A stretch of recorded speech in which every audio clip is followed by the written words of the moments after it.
Data कहता है कि शेयर बाजार में 95% लोग अपना पैसा गंवा देते हैं। अब आप कहेंगे कि शायद उन्हें मैथ्स नहीं आता या उन्हें बैलेंस शीट पढ़नी नहीं आती, लेकिन सच ये है कि स्टॉक मार्केट मैथ्स का खेल है ही नहीं, ये शुद्ध रूप से साइकोलॉजी यानी आपके दिमाग का खेल है।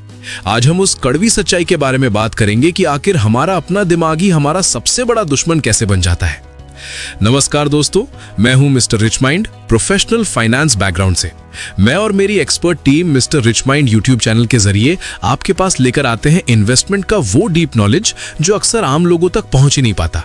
तो आइए अब मुद्दे पर आते हैं। दरअसल शेयर बाजार में फेल होने का सबसे पहला और बड़ा कारण है लॉस एवर्जन। इंसान का दिमाग कुछ इस तरह से बना है कि हमें 10,000 रुपए कमाने की उतनी खुशी नहीं होती जितना 10,000 रुपए खोने का गम होता है। जब हमारा पोर्टफोलियो लाल निशान में आता है तो हमारा लॉजिकल ब्रेन बंद हो जाता है और इमोशनल ब्रेन हावी हो जाता है।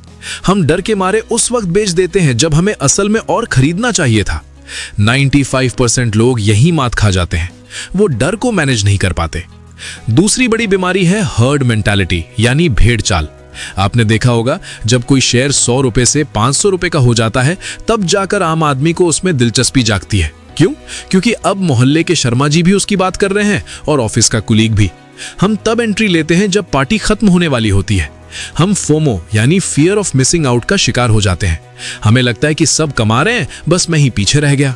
और यकीन मानिए, जिस दिन एक आम आदमी लालच में आकर किसी चढ़ते हुए शेयर को पकड़ता है, उसी दिन बड़े प्लेयर्स यानी स्मार्ट मनी अपना प्रॉफिट बुक करके निकल रहे होते हैं। तीसरी बात आती है ईगो की। बहुत से लोग मार्केट में अपनी गलती मानने को तैयार नहीं होते। अगर कोई शेयर गिर रहा है और बिजनेस खराब हो चुका है तो एक समझदार इन्वेस्टर उसे बेचकर निकल जाएगा, लेकिन एक आम आदमी सोचता है जब तक ये मेरे रेट पर वापस नहीं आएगा मैं इसे नहीं बेचूंगा। इसे कहते हैं डिस्पोजिशन इफेक्ट। हम अपने अच्छे शेयर्स यानी विनर्स को थोड़ा सा प्रॉफिट मिलते ही बेच देते हैं, लेकिन डूबते हुए शेयर्स को सालों तक पकड़कर बैठे रहते हैं इस उम्मीद में कि कभी तो चमत्कार होगा। दोस्तों, मार्केट आपकी उम्मीदों पर नहीं, हकीकत पर चलता है। अब बात करते हैं उस क्विक मनी यानी जल्दी अमीर बनने के जाल की। इंस्टाग्राम और यूट्यूब पर स्क्रीनशॉट देखकर हमें लगता है कि ट्रेडिंग तो बहुत आसान है। हम भूल जाते हैं कि जो बंदा लाख रुपए का प्रॉफिट दिखा रहा है उसके पीछे उसकी सालों की तपस्या और लाखों का पिछला लॉस है। जब आप मार्केट में अमीर बनने के इरादे से आते हैं तो आप जुआ खेल रहे होते हैं, और जुए में हमेशा जीत हाउस की होती है, आपकी नहीं।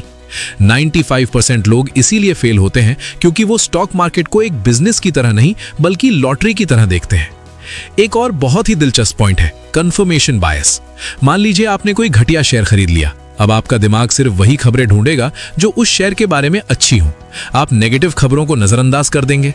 आप उन यूट्यूब वीडियो को देखेंगे जो कह रहे होंगे कि ये शेयर रॉकेट बनेगा। आप खुद को धोखा देना शुरू कर देते हैं, और यही अंधविश्वास अंत में पोर्टफोलियो को जीरो कर देता है। अगर आपको भी लग रहा है कि जो बातें मैं बोल रहा हूं वो सच है तो वीडियो लाइक कर दीजिए। तो सवाल यह है कि क्या उस 5% क्लब में शामिल होना मुमकिन है? बिल्कुल है, लेकिन उसके लिए आपको चार्ट्स पढ़ने से पहले खुद को पढ़ना होगा। आपको समझना होगा कि मार्केट में पैसा दिमाग से नहीं, जिगरे से बनता है। जब सब डर रहे हो तब आप में लालची होने की हिम्मत होनी चाहिए, और जब सब लालच कर रहे हो तब आप में डरने की समझ होनी चाहिए। अगर आप एक ट्रेडर हैं या इन्वेस्टर भी हैं तो आपको ये बाजारू टिप्स लेनी बंद करनी पड़ेंगी। इन फालतू के गुरुओं को सुनना बंद करना पड़ेगा जो ये रात दिन व्हाट्सएप, इंस्टा, यूट्यूब पर आपको अमीर बनाने के सपने बेच रहे होते हैं। मेरी बात याद रखना, तुम्हारी गुरु तुम खुद हो। तुम बस अपने आप को पढ़ना शुरू करो, फिर देखो कैसे जीवन बदलता है।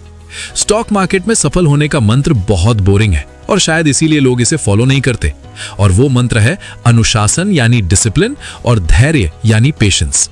अगर आप रोज अपना पोर्टफोलियो चेक करते हैं तो आप कभी लंबी रेस के घोड़े नहीं बन पाएंगे। मार्केट एक ऐसा टूल है जो जल्दबाज लोगों की जेब से पैसा निकालकर धैर्यवान लोगों की जेब में डालता है।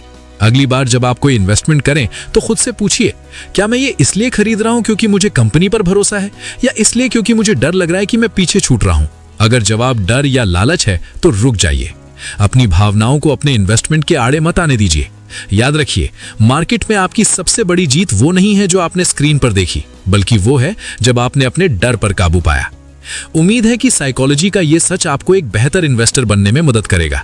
मार्केट के उतार चढ़ाव से मत डरिए, बस अपने लालच को कंट्रोल करना सीखिए। अगर आप आज की इस चर्चा से कुछ सीख पाए हैं तो इसे उन दोस्तों के साथ जरूर शेयर करें जो बार बार मार्केट में ठोकर खा रहे हैं।